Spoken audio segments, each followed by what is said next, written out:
کے انتظامات کرنا ہے اور اس سلسلے میں عوامی شعور کو بیدار کرنا ہے۔ ہنمگنڈا کے کانگریسی رکن اسمبلی راجندر ریڈی نے متحدہ ضلع ورنگل کو اس کی اصل شکل میں بحال کرنے کا مطالبہ کیا۔ انہوں نے وزیر اعلیٰ ریونت ریڈی سے درخواست کی کہ موجودہ 6 اضلاع کو ضم کر کے دوبارہ ضلع ورنگل بنایا جائے۔ انہوں نے کہا کہ سابقہ متحدہ ضلع ورنگل کو غیر منصفانہ طریقے سے 6 حصوں میں تقسیم کیا گیا تھا، جس سے انتظامی اور جغرافیائی مسائل پیدا ہوئے ہیں۔ Telangana Urdu working journalist union کا اسٹیٹ کونسل کا اجلاس منعقد ہوا۔ اجلاس میں تنظیم کے استحکام، صحافیوں کی فلاح و بہبود اور پیشہ صحافت کو درپیش مسائل پر تفصیلی غور و خوض کیا گیا۔ اس میں ریاست کے مختلف علاقوں سے تعلق رکھنے والے ریاستی اور ضلعی سطح کے صدور و معتمدین، عہدیداروں اور ارکان صحافیوں نے شرکت کی۔ اس موقع پر مختلف اہم امور زیر بحث آئے اور کئی اہم فیصلے کیے گئے۔ اجلاس میں حکومت تلنگانہ سے تنظیم کے صدر ڈاکٹر شجاع الدین افتخاری نے مطالبہ کیا کہ ایسے سینئر صحافی حضرات جن کی عمر 55 برس مکمل ہو چکی ہے انہیں ماہانہ اعزازیہ فراہم کیا جائے، کیونکہ عمر بھر سماج کی رہنمائی اور عوامی مسائل کی ترجمانی میں گراں قدر خدمات انجام دیے جاتے ہیں، لیکن ساتھ ہی ان کی خدمات کے اعتراف میں سرکاری سطح پر اردو اکیڈمی کے ذریعے اعزازیہ دیا جانا چاہیے۔ السلام علیکم ورحمۃ اللہ وبرکاتہ۔ Telangana Urdu working journalist union کا ایک اہم اجلاس آج یونین کے صدر دفتر پر حیدرآباد میں منعقد ہوا۔ اس میں Telangana Urdu working journalist union کے ریاستی سطح کے تمام عہدیدار اور تمام اضلاع کے صدور اور معتمدین جو ہے نا اس میں شرکت کی ہے۔ الحمدللہ آج کے اس اجلاس میں رکنیت سازی ممبرشپ پر جو ہے نا ہم نے توجہ دی ہے۔ 12 جنوری 2026 سے رکنیت سازی کا آغاز ہو رہا ہے، 20 جنوری تک اس کا سلسلہ جاری رہے گا۔ آپ تمام سے خواہش کی گئی ہے کہ یونین کی رکنیت سازی زیادہ سے زیادہ کریں، زیادہ سے زیادہ ممبرز بنائیں، یونین کو مستحکم کریں۔ الحمدللہ ہماری یونین کی جانب سے اب تک جو جدوجہد کی گئی ہے اس کے بہتر نتائج سامنے آ رہے ہیں۔ یونین نے سب سے پہلے GO 239 کو عدالت کے ذریعے منسوخ کروایا تھا۔ اس کے بعد میں یونین کی نمائندگی پر جو نئے رولز فریم ہوئے ہیں اس میں الحمدللہ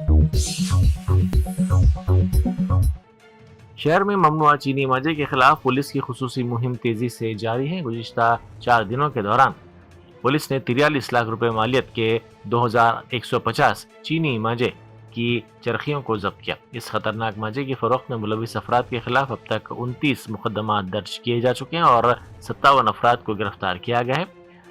گزشتہ 1 ماہ کے اعداد و شمار پر نظر ڈالی جائے تو پولیس نے مجموعی طور پر 132 مقدمات درج کرتے ہوئے 1.68 کروڑ روپے مالیت کے 8376 چرخیاں برآمد کر لی اور اب تک 200 افراد کو سلاخوں کے پیچھے بھیجا جا چکا ہے۔ وزیر آبپاشی اتم کمار ریڈی نے اعلان کیا ہے کہ SLBC ٹنل کے ادھورے کاموں کو دوبارہ شروع کیا جائے گا۔ سیکریٹریٹ میں محکمہ آبپاشی کے اعلیٰ حکام کے ساتھ ایک جائزہ اجلاس کے دوران انہوں نے بتایا کہ بقیہ 9.8 کلومیٹر کے کام کو جدید ترین ٹنلنگ طریقوں اور 3D مانیٹرنگ سسٹم کا استعمال کرتے ہوئے جنگی بنیادوں پر مکمل کیا جائے گا۔ وزیر موصوف نے انکشاف کیا کہ انتظامیہ اس منصوبے کو مقررہ وقت کے اندر مکمل کرنے کے لیے پوری طرح تیار ہے۔ اس پروجیکٹ کا بنیادی مقصد 3 لاکھ ایکڑ اراضی کو آبپاشی کے لیے پانی فراہم کرنا اور سینکڑوں دیہاتوں کی پینے کے پانی کی ضرورت کو پورا کرنا ہے۔ ہندوستانی خلائی تحقیقی ادارے یعنی اسرو کا قابل اعتماد راکٹ PSLV-C-62 پیر کو اپنے مشن میں ناکام ہو گیا۔ یہ راکٹ DRDO کے اہم ترین زمین کے مشاہداتی سیٹلائٹ EOS-N1 اور 15 دیگر ملکی و غیر ملکی سیٹلائٹس کو ان کے مقررہ مدار میں پہنچانے میں ناکام رہا۔ اسرو کے صدر نشین ڈاکٹر وی نارائنن نے مشن کنٹرول سینٹر سے سائنسدانوں کو مخاطب کرتے ہوئے کہا کہ پہلے 3 مراحل تک راکٹ کی کارکردگی نارمل تھی، اس کے بعد فنی خرابی پائی گئی اور فلائٹ اپنے راستے سے ہٹ گئی۔ یہ مشن مکمل نہیں ہو سکا، ہم ڈیٹا کا تجزیہ کر رہے ہیں اور جلد تفصیلات فراہم کریں گے۔ مہاراشٹر میں بلدی انتخابات کے پیش نظر مجلس کی سب سے کم عمر لیڈر انکتا ولاس جگتاپ ایک نئے ویژن اور دیانتدار قیادت کے طور پر ابھری ہیں۔ سیاسی تجزیہ کاروں اور عوامی حلقوں کا یہ ماننا ہے کہ انکتا جیسی نوجوان لیڈر کامیابی کی مستحق ہے، کیونکہ ان کی قیادت ہی حقیقی تبدیلی کی عکاسی ہے۔ انکتا ولاس جگتاپ عوامی مسائل کے حل اور نوجوانوں کی نمائندگی کے لیے ایک پرعزم آواز بن کر سامنے آئی ہیں۔ تمل ناڈو کی سیاسی جماعت ٹی وی کے صدر اور سرکردہ اداکار وجے آج دہلی میں سینٹرل بیورو آف انویسٹیگیشن یعنی CBI کے سامنے پیش ہونے والے ہیں۔ ان سے ستمبر 2025 میں کرور میں ایک سیاسی ریلی کے دوران ہونے والی بھگدڑ کے واقعے کے سلسلے میں پوچھ تاچھ کی جائے گی۔ اداکار وجے اپنے مینیجر جگدیش کے ہمراہ چنئی ایئرپورٹ سے دہلی کے لیے روانہ ہو چکے ہیں۔ سعودی عرب نے صومالیہ کی خود مختاری کو کمزور کرنے اور وہاں متوازی ادارے قائم کرنے کے کسی بھی قسم کے اقدام کو سختی سے مسترد کر دیا۔ سعودی نائب وزیر خارجہ کی جانب سے جاری کردہ ایک واضح بیان میں کہا گیا ہے کہ سعودی عرب صومالیہ کی علاقائی سالمیت اور بین الاقوامی سطح پر تسلیم شدہ حکومت کے ساتھ کھڑا ہے۔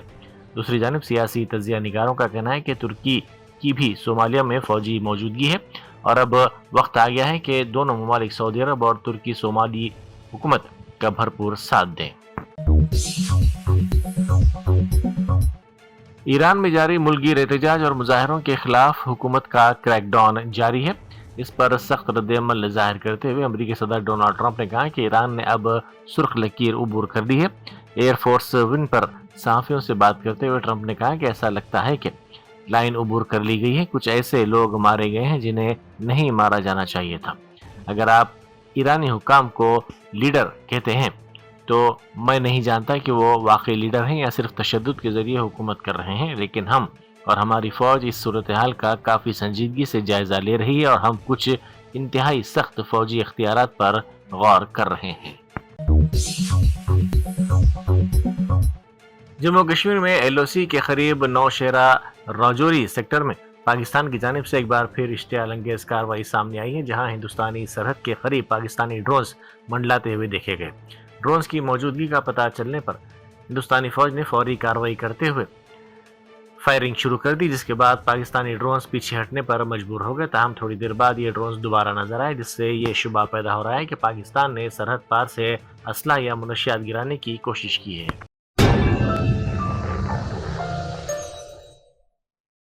جرمنٹن super specialty hospital national award winner doctor Mir Jawad Zar Khan, German trained senior orthopaedic surgeon and director, ماہر ڈاکٹرز ڈاکٹر واصف اعظم اور doctor Bharavi Chanduri, senior cardiologist اور دیگر ڈاکٹرز نمایاں خدمات انجام دے رہے ہیں۔ Robotic surgery, advance cath lab, MRI، operation theatre, ICU، 2D ultrasound جیسی سہولیات سے آراستہ کارپوریٹ لیول ہاسپٹل، واجبی فیس میں ہر مرض سے شفا یابی کے لیے جرمنٹن سپر اسپیشلٹی ہاسپٹل، عطاپور۔